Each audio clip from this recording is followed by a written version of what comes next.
श्री रामकृष्ण का शिष्य प्रेम। स्वामी विवेकानंद श्री रामकृष्ण देव के बारे में कहा करते थे, किसी पर निष्काम प्रेम कैसे किया जाता है, यह तो वे अर्थात श्री रामकृष्ण ही जानते और करते थे। दूसरे सब लोग तो स्वार्थ के लिए प्रेम का प्रदर्शन मात्र किया करते हैं। बचपन से ही श्री रामकृष्ण का स्वभाव अत्यंत प्रेममय और सहानुभूतिपूर्ण था। 12 वर्ष की अपूर्व तपस्या के बाद जब वे गुरु पद पर आरूढ़ हुए, तब से तो उनके इस स्वाभाविक प्रेम और सहानुभूति में मानो बाढ़ ही आ गई। मेरे द्वारा दूसरों का कल्याण कैसे हो, मुझे जो अनुभूतियां हुई वे दूसरों को किस प्रकार प्राप्त हो सके, इस बात की धुन सदा बनी रहती थी। उनके अपूर्व शिष्य प्रेम का बीज इसी में पाया जाता है। श्री रामकृष्ण के शिष्य स्नेह की उपमा केवल माता के संतान प्रेम से दी जा सकती है। उनके इस सर्वग्रासी प्रेम में जो आ पड़ता, वह सदा के लिए उनके हाथ बिक जाता था। फिर उनके सत्संग और उन्हीं से संबंधित बातों के अतिरिक्त उसे दूसरा कुछ सूझता ही नहीं था। श्री रामकृष्ण को अपने शिष्य के केवल पारमार्थिक कल्याण की ही नहीं, वरन ऐहिक कल्याण की भी चिंता रहा करती थी। एक शिष्य की आमदनी कम हो जाने से उसके घर में आर्थिक परेशानी होने लगी। जब श्री रामकृष्ण के कान तक यह बात पहुंची, तो वे एक दिन अपने शिष्यों से बातचीत करते समय करुणा विगलित होकर कहने लगे, अरे, उसका खर्च इतनी आमदनी से नहीं चल सकता। क्या तुम लोगों में से कोई उसकी मदद करोगे? किसी की तबीयत ठीक न रहे तो उसकी भी चिंता श्री रामकृष्ण को रहती थी। कोई कुछ दिन तक दक्षिणेश्वर न आए तो वे उसके विषय में पूछताछ शुरू कर देते थे।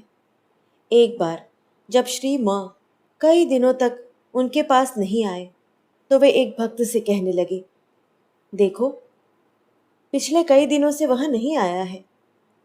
क्या वह यहाँ की बातों से उकता गया? उनके दर्शनों के लिए आने वालों में से कौन पैदल आया, कौन नाव में आया, कौन गाड़ी में आया, यह सब वे पूछ लिया करते थे। और किराए में पैसा खर्च करने में असमर्थ पैदल आने वाले भक्तों को वे वापस जाते समय किसी श्रीमान मनुष्य की गाड़ी में बैठा दिया करते थे। नाव में वापस जाने वालों के लिए वे कभी कभी स्वयं ही घाट पर जाकर नाव आने की राह देखते रहते।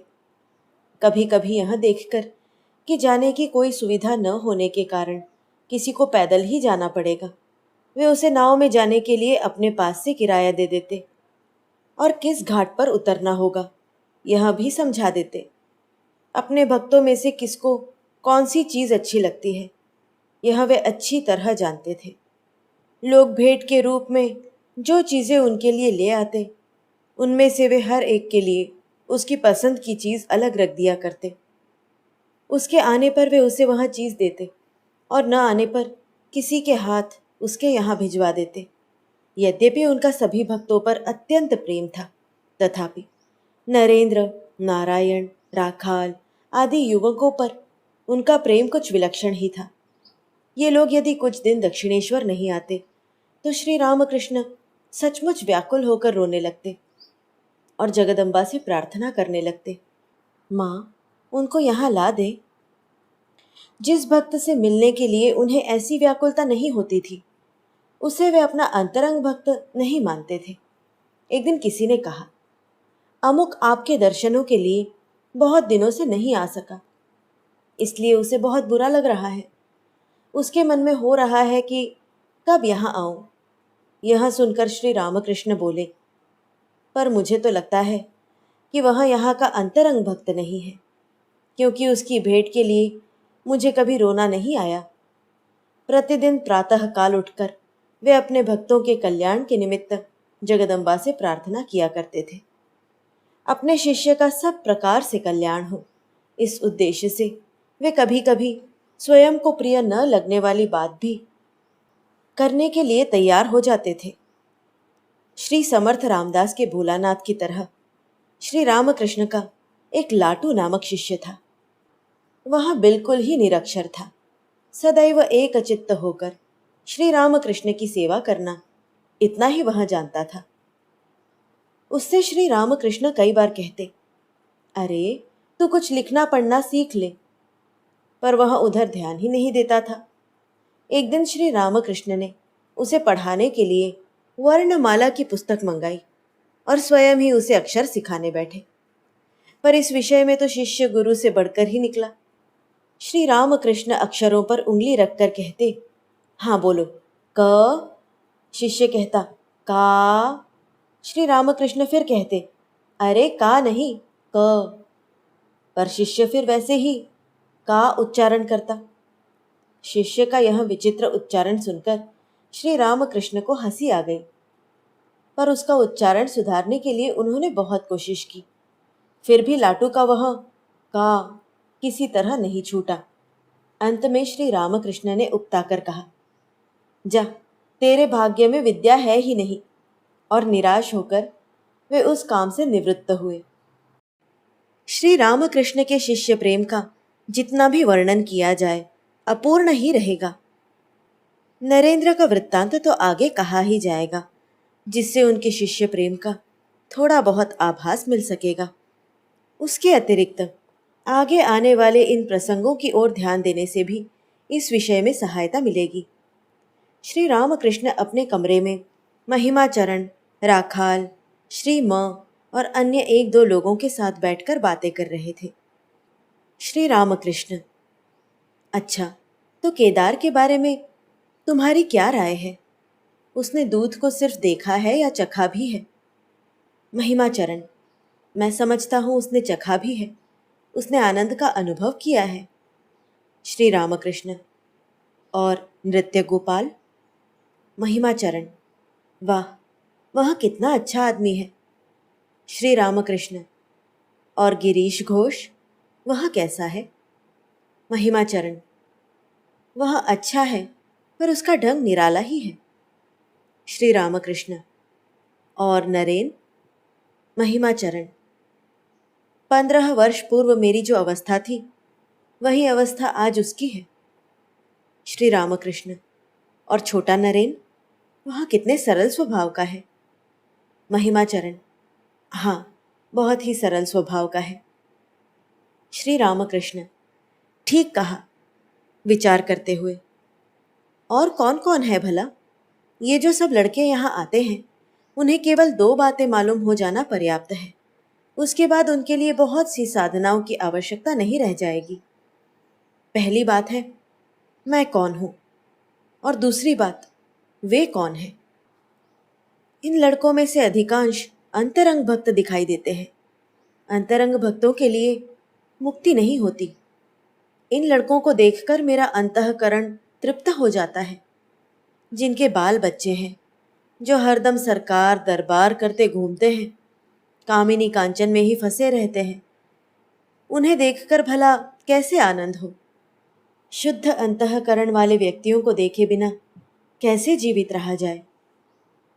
श्री माँ से बातें करते हुए श्री रामकृष्ण पंचवटी तक चले गए। वहां से अपने हाथ का छाता रखकर जमीन पर बैठ गए। छोटे नारायण को वे साक्षात नारायण समझते थे, इसी कारण उस पर उनका अत्यंत प्रेम था।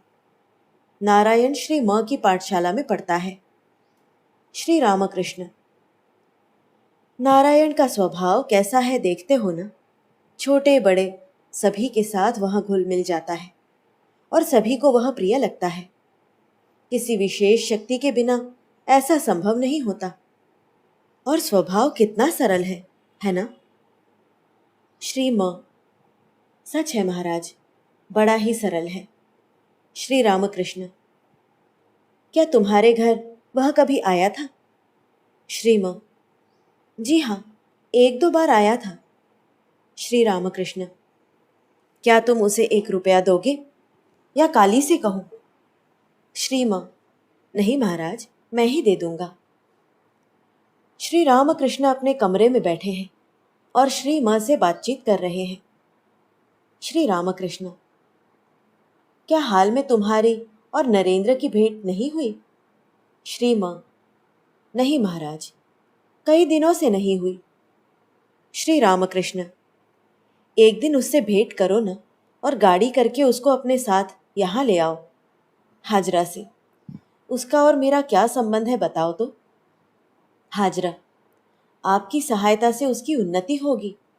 श्री रामकृष्ण, और भवनाथ, क्या पूर्व संस्कार के बिना वह यहाँ इतना आ सकता है? और हरीश, लाटू, ये सिर्फ ध्यान ही करते हैं, यह कैसी बात है? हरिपद उस दिन यहाँ आया था, क्या तुमसे भेंट हुई थी? श्री मां, हरिपद कितना सुंदर भजन गाता है। प्रहलाद चरित्र, श्री कृष्ण जन्म आदि के पद कैसी सुंदर और सुरीली आवाज में गाता है। श्री रामकृष्ण, सच है, उस दिन उसकी आंखों को देखा तो मानो चढ़ी हुई सी दिखाई दी। उससे पूछा, क्यों रे, तू आजकल मालूम पड़ता है ध्यान आदि बहुत किया करता है?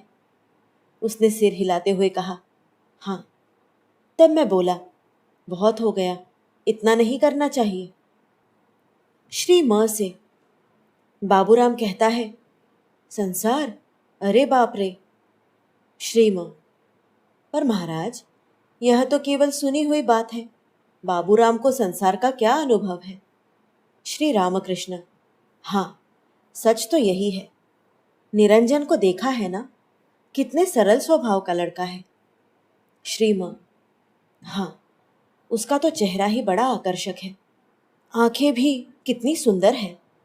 श्री रामकृष्ण, सिर्फ आंखें ही नहीं, सब कुछ सुंदर है। उसके विवाह की चर्चा चली, तब वह अपने घर के लोगों से कहने लगा, मुझको व्यर्थ क्यों संसार में डुबाते हो? श्री मां की ओर देखकर हंसते हुए, पर क्यों जी, लोग तो कहते हैं कि खूब काम धाम करके घर लौटने के बाद स्त्री के पास बैठकर इधर उधर की दो चार बातें करने में बड़ा आनंद आता है ना ठीक? श्री मां, जिसके मन में स्त्री के ही विचार चला करते हैं उसको आनंद आता होगा। राखाल की ओर देखकर, यह तो मानो बहुत कुछ मेरा क्रॉस एग्जामिनेशन ही हो रहा है। श्री रामकृष्ण श्री मां से बातचीत कर रहे हैं। पास ही तेजचंद्र, बलराम, नारायण आदि बैठे हैं। पूर्णचंद्र की बात निकली, वहां कुछ दिनों से दक्षिणेश्वर नहीं आया था। श्री रामकृष्ण के मन में यही विचार चल रहा था कि उससे कब भेंट हो। श्री रामकृष्ण, वहां अब मुझसे कब मिलेगा? उसका तुम द्विज के साथ मेल करा दो। एक ही उम्र के और एक ही विचार वाले लोगों का मैं मेल करा दिया करता हूँ, इससे दोनों की उन्नति होती है। पूर्ण का स्वभाव कितना प्रेम पूर्ण है, तुमने देखा है ना? श्री मां, हाँ, मैं ट्राम में बैठकर जा रहा था, मुझको देखते ही वह घर से निकलकर सड़क पर दौड़ता आया और मुझे नमस्कार किया। इसे सुनकर श्री रामकृष्ण की आंखें डबडबा आईं। वे बोले, ईश्वर दर्शन की व्याकुलता के बिना ऐसा होना संभव नहीं है। पूर्ण की आयु 15-16 वर्ष की होगी। वह श्री मां की पाठशाला में पढ़ता था। कोई सद्गुणी या भाविक लड़का दिखा कि श्री मां उसे श्री रामकृष्ण के दर्शन के लिए ले आते थे।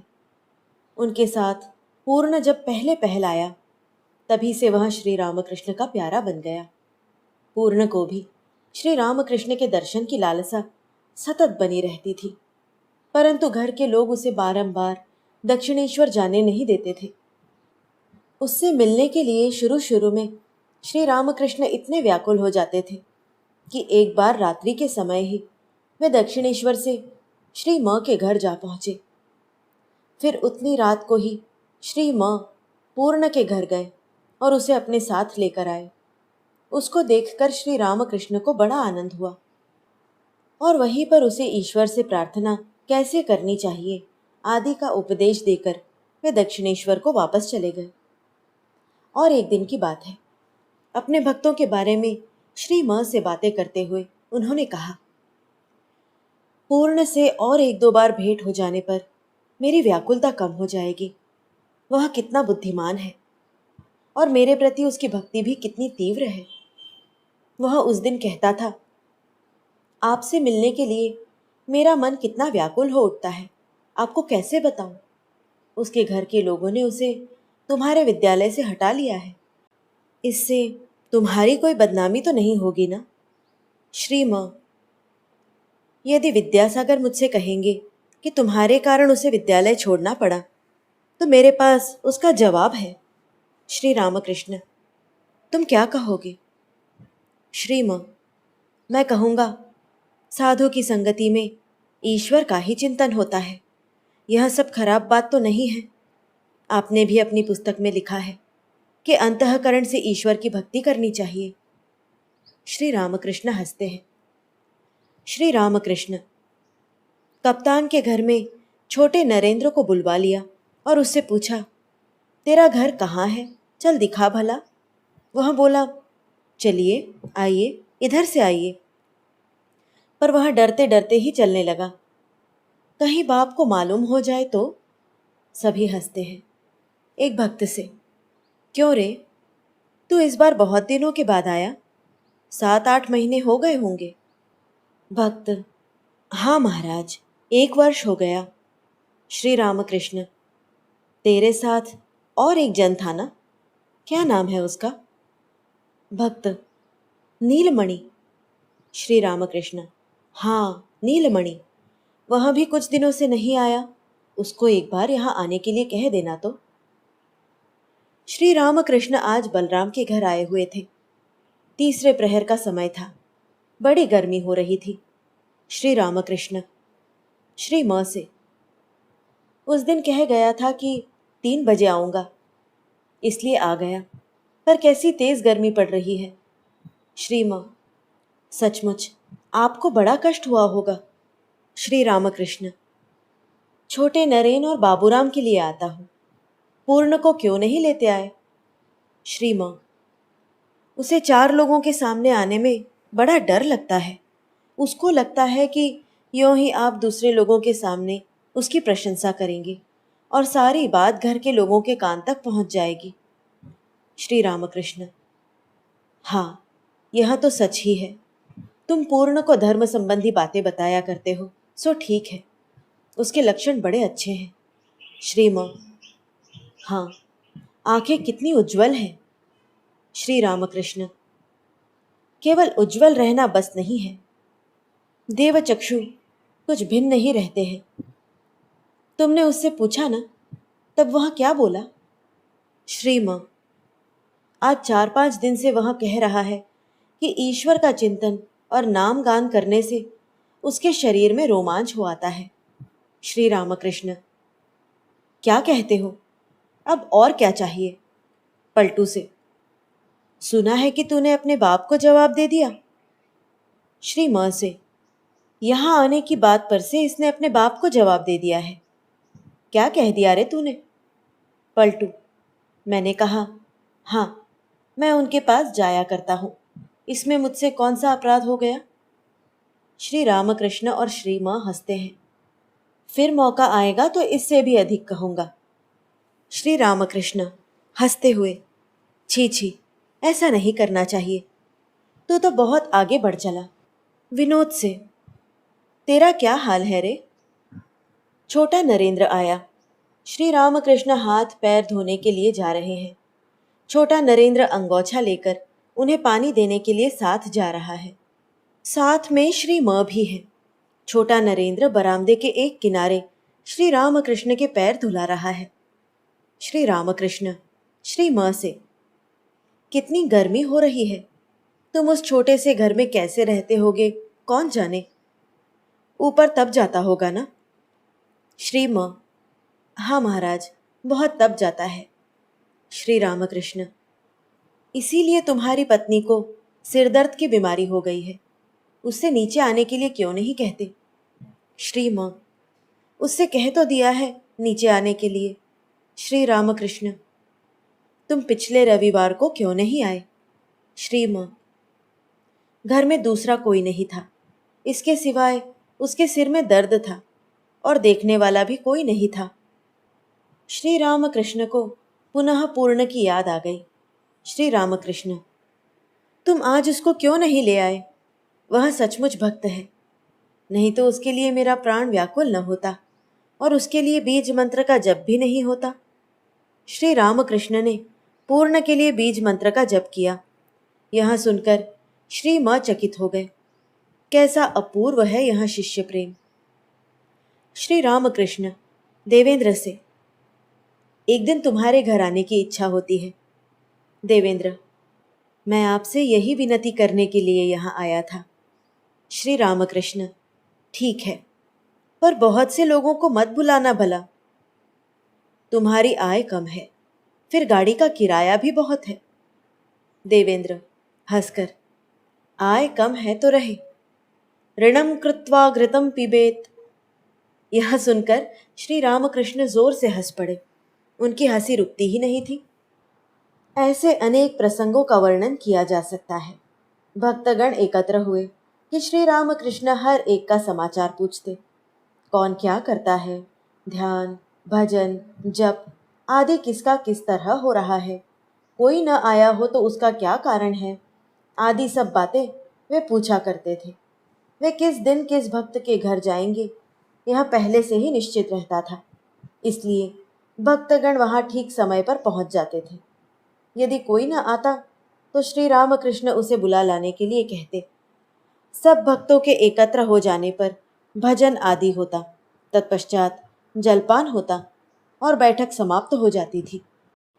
भक्तों को यह पूर्ण विश्वास था कि यदि उन्हें कोई विशेष अवस्था या दर्शन प्राप्त करना हो तो श्री रामकृष्ण के पास हठ करना चाहिए, इससे इच्छा पूरी हो जाती है। इसके लिए भक्त में कितनी आतुरता है यह श्री रामकृष्ण पहले ही अच्छी तरह जांच लेते थे, और जब उन्हें दिखता कि सचमुच उसमें उस चीज़ के लिए बहुत व्याकुलता है तो फिर उसके लिए जो कुछ आवश्यक होता वह वे करते थे, और जब तक उसे वह अवस्था प्राप्त नहीं हो जाती तब तक उन्हें चैन ही नहीं पड़ता था। एक बार बाबूराम के मन में भाव समाधि प्राप्त करने की बड़ी प्रबल इच्छा हुई। उन्होंने श्री रामकृष्ण के पास जाकर बहुत आग्रह किया, महाराज, मुझे भाव समाधि प्राप्त होनी ही चाहिए।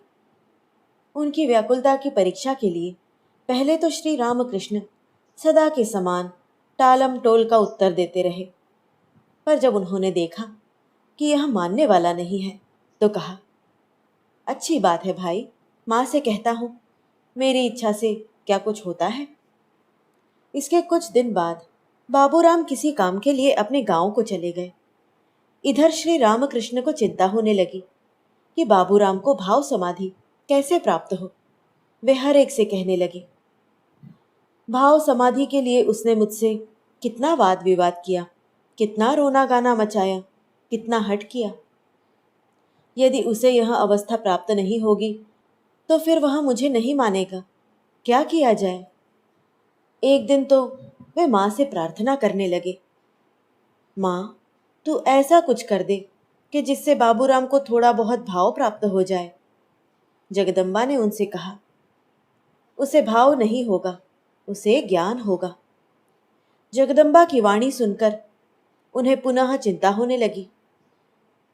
उन्होंने अपने भक्तों में से किसी किसी से कहा भी कि बाबूराम के बारे में मैंने माँ से कहा, पर वह कहती है उसे भाव नहीं होगा, ज्ञान मिलेगा। पर चाहे कुछ भी हो, उसे कोई एक चीज़ मिल जाए जिससे उसके मन में शांति आ जाए, बस मैं इतना ही चाहता हूँ। उसके लिए मेरे मन में बड़ी बेचैनी है। बेचारा उस दिन कितना रोया। बाबूराम को साक्षात धर्मोपलब्धि कराने के लिए श्री रामकृष्ण कितने चिंतित थे, और उनका कहना क्या था, अगर ऐसा नहीं होगा तो वहाँ फिर मुझे नहीं मानेगा। मानो बाबूराम के मानने न मानने पर ही उनका सब कुछ निर्भर हो। और एक दिन एक भक्त के साथ बातें करते हुए श्री रामकृष्ण ने कहा, बताओ तो सही, बाल भक्तों की ओर उंगली दिखाकर, इन सब के बारे में मुझे इतनी चिंता क्यों होती रहती है। वैसे ये सब तो स्कूल में पढ़ने वाले लड़के हैं, स्वयं कुछ करना चाहे भी तो इनमें से एक में भी कुछ करने की शक्ति नहीं है। मेरे लिए एक पैसा भी खर्च करने का इनमें सामर्थ्य नहीं है, फिर भी इनके लिए मुझे इतनी चिंता क्यों होती है। यदि इनमें से कोई एक दो दिन न आए तो उसके लिए मेरे प्राण व्याकुल हो उठते हैं, और ऐसा लगता रहता है कि उससे कब भेंट हो। भला ऐसा क्यों होता होगा। भक्त, ऐसा क्यों होता है यह मैं कैसे बताऊं महाराज। उनके कल्याण की चिंता के कारण ही ऐसा होता होगा। श्री रामकृष्ण, उसका कारण यह है कि ये सब बालक शुद्ध सत्व हैं। आज तक इन्हें काम कांचन का स्पर्श तक नहीं लगा है। यदि इनका ध्यान ईश्वर की ओर लग जाए तो इन्हें उसकी शीघ्र ही प्राप्ति हो सकती है। पहले पहल नरेंद्र के संबंध में जो व्याकुलता होती थी वह अलग ही थी। वैसा और किसी के बारे में नहीं हुआ। उसको यहाँ आने में कहीं 2 दिन की देरी हो जाती तो मेरे प्राण व्याकुल हो उठते थे। लोग क्या कहेंगे इस डर से उधर झाऊतला की ओर जाकर जी भरकर रो लेता था। हाजरा ने एक दिन कहा, आपका यहाँ कैसा स्वभाव है? आप परम हंस हैं। आपको तो सदैव समाधि लगाकर ईश्वर के साथ एक बने रहना चाहिए। सो तो नहीं करते। नरेंद्र क्यों नहीं आया, भवनाथ का कैसा होगा, इन सब बातों से आपको क्या मतलब? यह सुनकर मैं सोचने लगा, सच तो है, हाजरा कुछ गलत नहीं कह रहा। अब मैं उसी के कहने के अनुसार चलूंगा। इसके बाद झाऊतला से लौटते समय माँ ने दिखाया मानो सामने ही कलकत्ता है और वहां लोग रात दिन काम कांचन की कीचड़ में फंसकर कष्ट भोग रहे हैं। उनकी वहां दशा देखकर मुझे दया आने लगी और ऐसा लगने लगा कि मुझे चाहे जितना कष्ट भोगना पड़े, पर यदि इनका कल्याण किया जा सके या इनका दुख कुछ कम भी किया जा सके तो मैं अवश्य करूंगा। लौटने के बाद मैंने हाजरा से कहा, मैं जो करता हूँ वह ठीक ही है। इन लड़कों की चिंता करता हूँ तो उससे तेरा क्या बिगड़ता है? श्री रामकृष्ण जैसे अपने शिष्यों पर प्रेम करते थे वैसे ही और दूसरों के बारे में भी उनके मन में सदा दया बनी रहती थी। वे स्वयं सभी अवस्थाओं में से गुजर चुके थे, अतः दूसरों के सुख दुखों को वे अच्छी तरह समझते थे। मनुष्य का मन कितना दुर्बल है और माया के फंदे से छूटना कितना दुष्कर है, यह बात वे भली भांति जानते थे। दूसरों के प्रति उनके हृदय में सदा सहानुभूति रहा करती थी। इसलिए किसी व्यक्ति में चाहे कितने ही दुर्गुण हो, कितने ही दोष हो, फिर भी वे कभी उसका तिरस्कार नहीं करते थे। उनके शब्द कोश में पाप शब्द था ही नहीं। यह कहना अत्युक्ति नहीं होगी कि मनुष्य के द्वारा होने वाली सभी गलतियां उसकी मानसिक दुर्बलता के कारण ही होती हैं। उसे इस दुर्बलता से मुक्त होने का प्रयत्न करना चाहिए, तभी ईश्वर की कृपा होती है। यही उनका उपदेश था। यदि कोई अपने दुख की कहानी उनसे कहता तो वे उससे घृणा नहीं करते, वरन स्वयं के जीवन की वैसी किसी घटना का उल्लेख करते हुए कहते, मेरी भी उस समय तुम्हारे ही जैसी अवस्था थी, परंतु माँ ने मुझे उसमें से उबार लिया। तुम ईश्वर पर पूरा भरोसा रखो, वे तुम्हें भी अवश्य उबार लेंगे। इस प्रकार वे उसे धीरज बंधाते थे। ऐसी सांत्वना और प्रेम युक्त व्यवहार से उस व्यक्ति को कितना आश्वासन मिलता होगा और श्री रामकृष्ण के प्रति उसकी श्रद्धा भक्ति कितनी बढ़ जाती होगी, इसका अनुमान श्रोता स्वयं ही करें। उनके पास आने जाने वाले लोगों में से मणिमोहन मल्लिक नामक एक व्यक्ति के एक योग्य उपार्जन क्षम पुत्र की अचानक ही मृत्यु हो गई। बेचारे मणिमोहन दुख से व्याकुल हो गए। पुत्र की अंत्येष्टि क्रिया समाप्त होते ही वे सीधे दक्षिणेश्वर जा पहुंचे। श्री रामकृष्ण के पास बहुत से लोग बैठे थे और कुछ ईश्वरी चर्चा हो रही थी। मणिमोहन ने उन्हें प्रणाम किया और शोक संतप्त अंतःकरण के साथ एक कोने में सिर नीचा करके बैठ गए। थोड़ी ही देर में श्री रामकृष्ण की दृष्टि उस ओर गई और उन्होंने कहा, क्यों जी, आज ऐसे विषण्ण से क्यों दिखाई दे रहे हो? मणिमोहन ने आर्त स्वर में उत्तर दिया, महाराज, आज मेरा लड़का मर गया। वृद्ध मणिमोहन के मुंह से यह बात सुनकर सभी को बड़ा दुख हुआ और हर एक अपने अपने ढंग से उन्हें सांत्वना देने लगा, पर श्री रामकृष्ण शांत चित्त से उनकी बातें ही सुनते रहे। उनके इस उदासीन भाव को देखकर किसी किसी को ऐसा लगा कि उनका हृदय कितना कठोर है। वृद्ध की शोकपूर्ण बातों को सुनते सुनते श्री रामकृष्ण को एकाएक अर्धबाह्य अवस्था प्राप्त हो गई। वे एकदम ताल ठोक कर खड़े हो गए तथा मणिमोहन की ओर देखते हुए वीर रसपूर्ण स्वर में गाने लगे। भावार्थ। हे जीव, युद्ध के लिए तैयार हो जा। वह देख, रणवेश धारण किए काल तेरे घर में प्रवेश कर रहा है। महापुण्य रूप रथ पर चढ़कर साधन भजन रूप 2 घोड़ों को उसमें जोत ले और ज्ञान धनुष्य में टंकार देकर उसमें भक्ति रूप ब्रह्म बाण चढ़ा ले। कवि दाशरथी कह रहे हैं कि सुनो, और भी एक युक्ति है, वह है सज्जन संगति। यदि गंगा तट पर रणभूमि बने तो शत्रुओं को मारने के लिए रथ रथियों की कोई आवश्यकता नहीं है। गीत का वीरत्व व्यंजक स्वर, श्री राम कृष्ण का तदनुरूप अभिनय, उनके नेत्रों में से बाहर निकलने वाला वैराग्य तथा तेज, इन सब के संयोग से सभी के अंतःकरण में एक प्रकार का अपूर्व उत्साह उत्पन्न हो गया और शोक मोह आदि के राज्य से निकलकर सभी का मन अपूर्व इंद्रियातीत, संसारातीत, शुद्ध ईश्वरी आनंद में निमग्न हो गया। मणिमोहन को भी इसकी अनुभूति हुई और वे अपने शोक ताप को भूलकर शांत और गंभीर हो गए। गीत तो समाप्त हो गया, पर उसके सहारे श्री रामकृष्ण ने जो दिव्य भाव तरंगे उत्पन्न कर दी थी, उनसे उस कमरे का वातावरण बहुत देर तक परिपूर्ण रहा। सब लोग चित्रवत बैठे रहे। उनके मन में यही उत्कंठा थी कि अब श्री रामकृष्ण क्या कहते हैं। थोड़ी देर बाद श्री रामकृष्ण की समाधि भंग हुई और वे मणिमोहन के निकट बैठकर कहने लगे, देखो, पुत्र शोक के समान दूसरी कोई ज्वाला नहीं है। इस देह से ही उसका जन्म होता है, अतः देह के रहते तक उसकी स्मृति नष्ट नहीं हो सकती। इस प्रकार आरंभ करके श्री रामकृष्ण अपने भतीजे अक्षय की मृत्यु की घटना इतने दुख के साथ बतलाने लगे कि मानो वह घटना अभी हुई हो। उन्होंने कहा, अक्षय मरा, उस समय तो कुछ इतना बुरा नहीं लगा। मनुष्य कैसे मरता है, यह खड़े खड़े देखता रहा। मानो तलवार म्यान में थी, उसे बाहर निकाल लिया गया। तलवार को तो कुछ नहीं हुआ, वह ज्यों की त्यों रही। म्यान एक ओर पड़ी रही।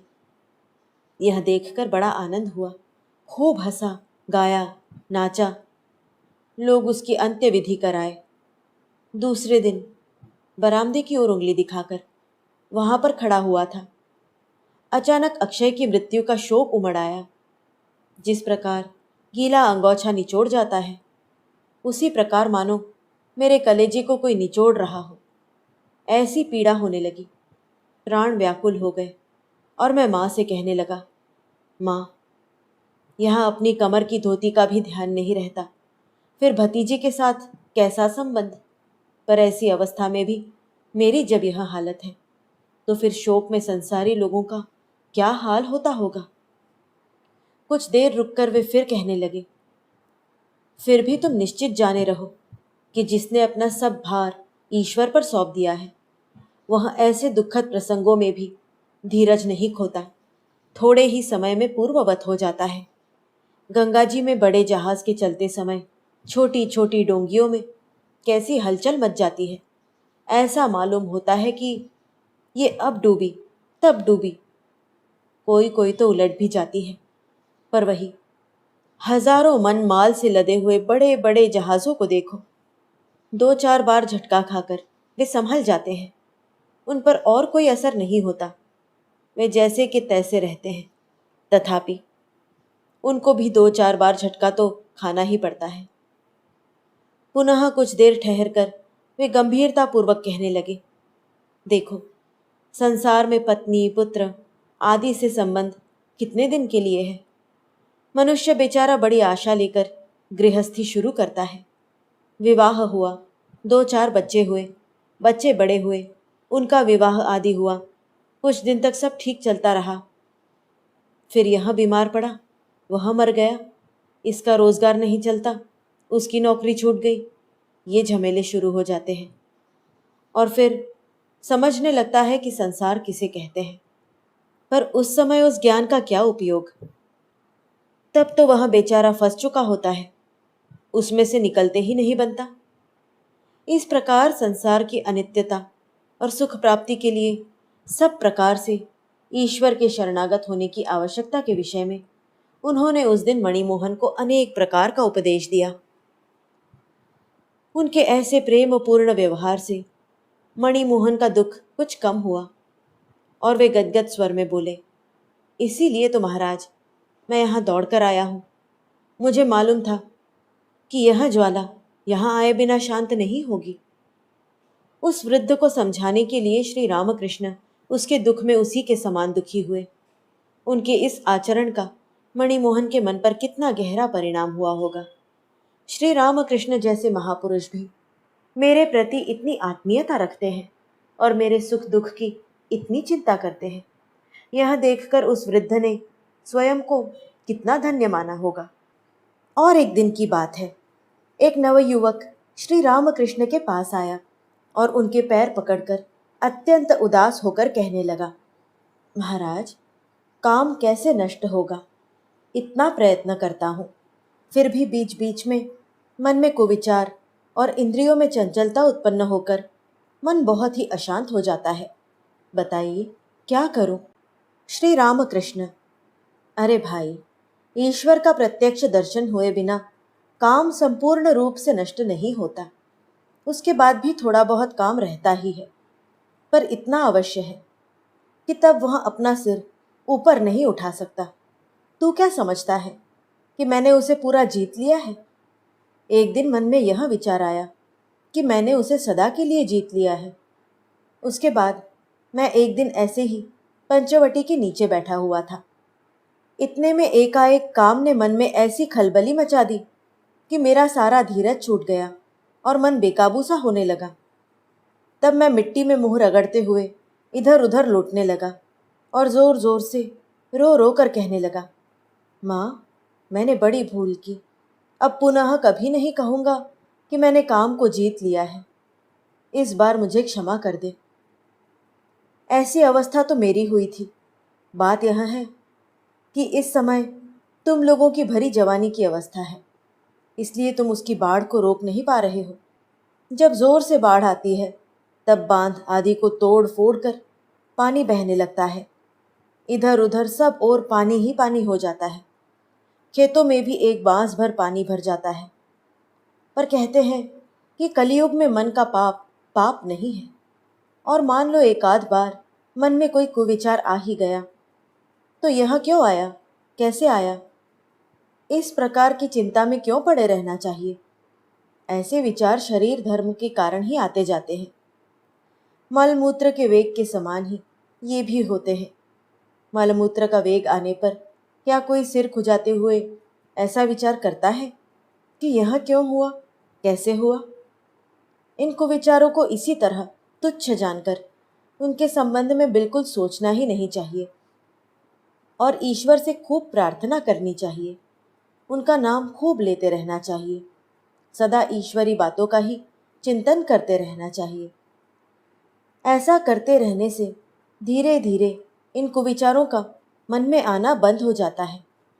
उस युवक को धीरज देने के लिए श्री रामकृष्ण उसी के समान बन गए। गरीबों का दुख देखकर उनका हृदय पसीज जाता था। मथुर बाबू के साथ तीर्थ यात्रा करते समय एक दो गांवों में वहां के लोगों की दीन अवस्था को देखकर उनके अंतःकरण में कैसी व्याकुलता उत्पन्न हो गई और कैसे उन्होंने मथुर बाबू से कहकर उन लोगों को पेट भर भोजन और पहनने के लिए कपड़ा दिलवाया। यह वृत्तांत पहले आ चुका है। भूखे को कोई अन्नदान करता दिखाई दे तो उनको बड़ी खुशी होती थी। कोई भिखारी आ जाता तो वे किसी न किसी से कहकर उसे कुछ दिला ही देते थे। एक बार दक्षिणेश्वर में भोज हुआ। बचा खुचा अन्न भिखारियों को दिया गया, परंतु भीड़ अधिक हो जाने के कारण एक बुढ़िया को कुछ नहीं मिल सका। सभी भिखारी चले गए, पर वह बुढ़िया वही पुकारती हुई खड़ी रही। यह देखकर एक पहरेदार ने उसे धक्के देकर वहां से हटा दिया। यह देखकर श्री रामकृष्ण जोर जोर से रोते हुए कहने लगे, माँ, तेरे घर की यह कैसी व्यवस्था है? 2 कौर अन्न के लिए बेचारी को धक्के खाने पड़े। त्रैलोक्य बाबू के कान तक यह बात पहुंची। तब उन्होंने उस बुढ़िया को बुलवाकर भोजन कराया और 1 रुपया दिया। यह जानकर श्री रामकृष्ण को बहुत आनंद हुआ और वे उस आनंद के आवेश में जगदम्बा की स्तुति करते हुए नाचने लगे। उनकी सहानुभूति और शिष्य प्रीति की सीमा ही नहीं थी। उन्हें जो दर्शन या अनुभूतियां होती, उनके बारे में वे सभी को बताया करते थे। दूसरों को अपने ही समान आनंद प्राप्त कराने के लिए वे बहुत प्रयत्न करते थे और कई बार असंभव बातों को भी संभव बनाने की कोशिश करते थे।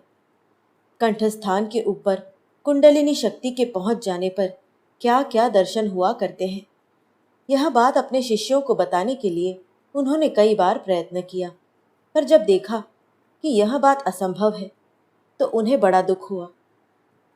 एक दिन उन्होंने भक्तों को ये सब बातें बता देने का निश्चय ही कर लिया और मन समाधि मग्न न हो पाए इस ओर ध्यान रखते हुए बोलना प्रारंभ किया।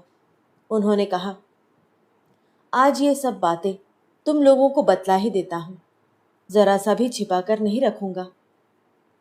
मूलाधार से आरंभ करके कंठ तक के सभी चक्रों की बातें विस्तार के साथ बतलाकर वे अपने भ्रू मध्य भाग की ओर संकेत करके बड़ी सावधानी से कहने लगे। इस स्थान में मन के स्थिर हो जाने पर परमात्मा का दर्शन होता है और समाधि लग जाती है। जीवात्मा और परमात्मा के बीच में उस समय केवल एक स्वच्छ पतला सा पर्दा भर रह जाता है। तब ऐसा दिखाई देता है कि बस वे आगे कुछ बोलने ही वाले थे कि उसी समय उन्हें एकदम समाधि लग गई। कुछ देर के बाद जब समाधि उतरी तो वे पुनः बतलाने लगे। तब ऐसा दिखाई देता है कि, पर इन शब्दों का उच्चारण करते ही उन्हें पुनः समाधि लग गई। इसी तरह एक दो बार और हुआ। इस प्रकार बारंबार प्रयत्न करने पर भी कोई लाभ न होते देखकर उनकी आंखों में आंसू भर आए और वे दुख के साथ कहने लगे, क्या करूं भाई, मेरी तो बड़ी इच्छा है कि तुम लोगों को सारा का सारा हाल बता दूं, तिल मात्र भी न छिपाऊं, पर वैसा होता कहाँ है। कितना ही प्रयत्न करूं पर माँ बोलने ही नहीं देती, मुंह को दबा देती है। मैं भला क्या करूं। स्वामी शारदानंद जी वहां उपस्थित थे। कहते हैं, यह सारा हाल देखकर हमें तो बड़ा अचंभा मालूम हुआ। हम सोचने लगे, कैसी विचित्र बात है, ये तो सब कुछ बता देने को तैयार है, पर माँ उन्हें क्यों नहीं बोलने देती। पर उस समय यह कहाँ मालूम था कि बोलना चलना आदि कार्य जिसकी सहायता से हुआ करते हैं, उस मन बुद्धि की दौड़ कितनी सीमित है। परमात्मा का दर्शन तो मन बुद्धि की सीमा के परे की बात है ना। हम लोगों के प्रति अपार प्रेम से प्रेरित होकर श्री रामकृष्ण असंभव को भी संभव बनाने का प्रयत्न कर रहे हैं। यह बात उस समय हम कैसे समझते। एक दिन श्री रामकृष्ण अपने भक्तों के साथ धर्म विषयक वार्तालाप कर रहे थे। वैष्णव धर्म की बात निकली। तब वे उस मत का सार संक्षेप में बतलाने लगे। नाम में रुचि, जीवों पर दया और वैष्णव की पूजा, ये तीन कार्य सदा करते रहना चाहिए। यही वैष्णव मत का उपदेश है। ईश्वर और उसके नाम में कुछ भी भेद नहीं है। यह जानकर सदा सर्वदा बड़े प्रेम से ईश्वर का नाम लेते रहना चाहिए। भक्त और भगवान, वैष्णव और कृष्ण में कोई भेद नहीं है। यह जानकर सदा साधु भक्तों के प्रति श्रद्धा रखते हुए सबकी सेवा करते रहना चाहिए। और यह सारा संसार श्री कृष्ण का ही है। इस बात को सदा मन में रखते हुए सभी जीवों पर दया, सभी जीवों पर दया, इन शब्दों का उच्चारण करते ही उन्हें एकाएक समाधि लग गई। थोड़ी देर बाद जब उनकी अर्धबाह्य दशा हुई तो वे पुनः बोलने लगे। जीवों पर दया? अरे तू कीटानुकीट, तू जीवों पर क्या दया करेगा। दया करने वाला तो होता कौन है। छी छी, जीवों पर दया नहीं, शिव भाव से जीवों की सेवा। शिव भाव से जीवों की सेवा, उनके इस उद्गार में उनके अपार प्रेम और सहानुभूति तथा उदारता का रहस्य भरा हुआ है। ब्रह्म ज्ञान प्राप्त कर लेने के पश्चात उन्होंने सभी की आध्यात्मिक उन्नति के लिए जो उत्कट प्रयत्न किया, उसका बीज इसी उद्गार में है। भूत मात्र के प्रति उनका अहेतुक प्रेम था। गुरु शिष्य संबंध में यदि प्रेम की स्निग्धता का अभाव हो तो गुरु का उपदेश उतना फलदायक नहीं होता। यदि गुरु का शिष्य पर अहेतुक प्रेम हो तो उसमें अपने सारे अनुभव शिष्य को प्राप्त करा देने की व्याकुलता बनी रहती है। शिष्य की सारी दुर्बलताओं और बाधाओं की उन्हें अपने आप जानकारी हो जाती है और उनका सारा ध्यान शिष्य के सर्वांगीण कल्याण की ओर ही खिंच जाता है। श्री रामकृष्ण अपने शिष्यों का कल्याण करने के लिए किस तरह व्याकुल रहते थे, यह बात अगले अध्याय में वर्णित उनकी शिक्षा पद्धति से श्रोताओं को सहज ही स्पष्ट हो जाएगी।